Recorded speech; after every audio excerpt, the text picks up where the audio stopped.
നമസ്കാരം. മഹാരാഷ്ട്രയിൽ B J പിയുടെ പ്രകടനം ജനങ്ങളെ അമ്പേ ഞെട്ടിച്ചിരിക്കുകയാണ്. ജനങ്ങളെ മാത്രമല്ല, രാഷ്ട്രീയ നിരീക്ഷകരെ പോലും, എക്സിറ്റ് പോളുകളെ പോലും ഞെട്ടിച്ചുകൊണ്ടായിരുന്നു ബി ജെ പിയുടെ തേരോട്ടം മഹാരാഷ്ട്രയിൽ നടന്നത്. അത് അത്ഭുതത്തോടെയാണ് രാഷ്ട്രീയ നിരീക്ഷകർ ഒന്നടക്കം നോക്കിക്കാണുന്നത്. ഇന്ത്യ സഖ്യത്തെ മഹാരാഷ്ട്രയുടെ, അതായത് മറാത്തയുടെ മണ്ണിലിട്ട് തന്നെ മലർത്തിയടിച്ചിരിക്കുകയാണ്.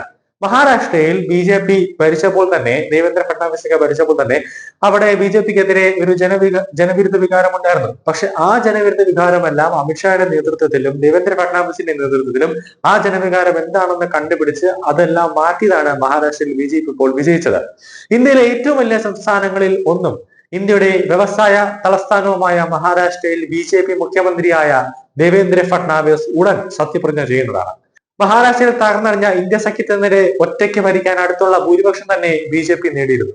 ഏതെങ്കിലും ഒരു സഖ്യകക്ഷി മാത്രം മതിയായിരുന്നിട്ടും ബി ജെ പി ഷിൻഡെയുടെയും ശിവസേനയ്ക്കും അജിത് പവാറിന്റെ എൻ സി പിക്കും മന്ത്രിസഭയിൽ വൻ പ്രാതിനിധ്യം നൽകുകയാണ്.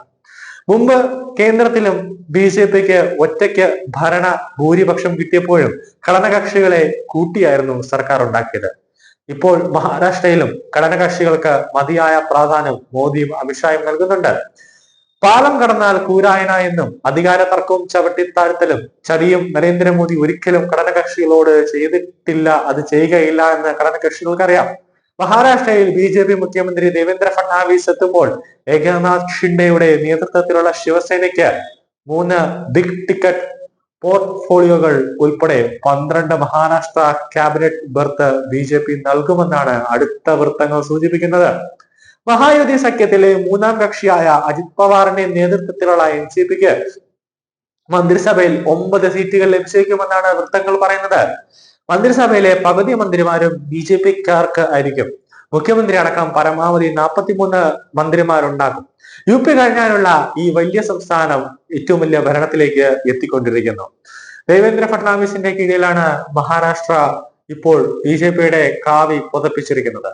ഈ കഴിഞ്ഞ ലോക്സഭാ തെരഞ്ഞെടുപ്പിൽ മഹാരാഷ്ട്രയിൽ ബി ജെ പി അടിപതറിയെങ്കിലും, അതായത് 2019 വോട്ട് കുറഞ്ഞെങ്കിലും അത് എങ്ങനെ, എന്തുകൊണ്ട്, എവിടെയൊക്കെ പാളി എന്നെല്ലാം കൃത്യമായി മഹാരാഷ്ട്രയിലെ ബി ജെ പി ഘടകവും കേന്ദ്ര നേതൃത്വവും വിശകലനം ചെയ്ത് ആ പാളിച്ചകളെല്ലാം കൃത്യമായി പരിഹരിച്ച് അതിൽ എന്തൊക്കെ പ്രശ്നങ്ങളുണ്ട്, എവിടെയാണ് പാളിച്ചകൾ, അത് ചെറിയ ചെറിയ പാളിച്ചകൾ പോലും അവർ ഗൗരവത്തോടെ എടുത്തിട്ടാണ് മഹാരാഷ്ട്ര ബി ജെ പി അതിനെ മാറ്റിയത്. അതിന്റെ ഫലവത്താണ് മഹാരാഷ്ട്രയിൽ രാഷ്ട്രീയ നിരീക്ഷകരെ പോലും ഞെട്ടുന്ന രീതിയിലേക്ക് മഹാരാഷ്ട്രയിൽ ബി ജെ പി വൻ ഭൂരിപക്ഷത്തിൽ എത്തിയിരിക്കുന്നത്. ഇനി മഹാരാഷ്ട്രയെ സംബന്ധിച്ചിടത്തോളം അവിടെ ഒരു പ്രതിപക്ഷ നേതാവിന്റെ ഒരു ആവശ്യം അവിടെ വരുന്നില്ല. കാരണം പ്രതിപക്ഷ പാർട്ടിയായിട്ട് വരാൻ അവിടെ ബി ജെ പിയുടെ കൂടെ, അത് ഒപ്പം എതിർ സ്ഥാനത്ത് മത്സരിച്ചത് ഇന്ത്യ സഖ്യമാണ്. ഇന്ത്യ സഖ്യത്തിന് പ്രതിപക്ഷത്തിൽ കസേരയിൽ ഇരിക്കാനുള്ള ഒരു വോട്ട് പോലും അവർക്ക് കിട്ടിയിട്ടില്ല എന്നതാണ് ഏറ്റവും പ്രധാനം. ഏതൊരു സർക്കാർ ഭരിച്ചാലും ഒരു ഭരണവിരുദ്ധ ഉണ്ടാകും. കാരണം ഒരു 100% എടുത്തു കഴിഞ്ഞാൽ അതിൽ 50% ജനങ്ങൾക്ക് സർക്കാരിനെ അനുകൂലിക്കുന്നു, മറ്റു പകുതി ജനങ്ങൾക്കും, ബാക്കി 50% ജനങ്ങൾക്ക് സർക്കാരിന്റെ പ്രവർത്തനങ്ങളിൽ ചെറിയ തോതിൽ ഒരു അമർഷമൊക്കെ ഉണ്ടാകും. അപ്പോൾ ആ അമർഷം എന്താണെന്ന് കൃത്യമായി കണ്ടുപിടിച്ച് മഹാരാഷ്ട്രയിൽ ഏറ്റവും കൂടുതൽ കൃഷി മേഖല, ഏറ്റവും കൂടുതൽ താഴെത്തട്ടിലുള്ള ദരിദ്ര കുടുംബത്തിലുള്ള ആളുകളുണ്ട്. അവർക്കൊക്കെ എന്ത് കൊടുക്കണം, അവിടുത്തെ സ്ത്രീകളെ മുൻഗണനയിലേക്ക് കൊണ്ടുവരാൻ, മുമ്പോട്ട് കൊണ്ടുവരാൻ അവർക്ക് എന്താണ് ആവശ്യം എന്നെല്ലാം കൃത്യമായി പഠിച്ചിട്ടാണ് അവർക്ക് 2100 രൂപ മാസം അക്കൗണ്ടിലേക്ക് നൽകാമെന്ന് ബി ജെ പി ഒരു വൻ വാഗ്ദാനം വെച്ചത്. കൂടാതെ ഗ്യാസ് സിലിണ്ടർ എല്ലാം തന്നെ ദീപാവലി സമയങ്ങളിലും മഹാരാഷ്ട്രയിൽ വരുന്ന പ്രധാന ഉത്സവ സമയങ്ങളിലും 500 രൂപയാക്കി കുറയ്ക്കാൻ എന്ന് പറഞ്ഞാൽ മഹാരാഷ്ട്രയിൽ സ്ത്രീകളെ സംബന്ധിച്ചിടത്തോളം, അല്ലെങ്കിൽ ജനങ്ങളെ സംബന്ധിച്ചിടത്തോളം അവർക്ക് ഏറ്റവും കൂടുതൽ കച്ചവടം ഉണ്ടാകുന്ന ഒരു ഏരിയയാണ് ഉത്സവ സമയം. അപ്പം അത് കുറയ്ക്കുമ്പോൾ അവർക്ക് കിട്ടുന്ന ഒരു ആശ്വാസം എന്ന് പറയുന്നത് ചെറുതല്ല.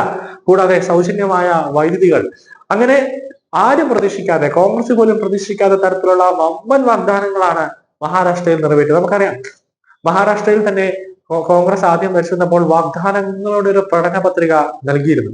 അതൊന്നും തന്നെ അവർക്ക് പാലിക്കാൻ സാധിച്ചില്ല. കർണാടകയിൽ ഇപ്പോൾ കോൺഗ്രസ് ആണ് ഭരിക്കുന്നത്.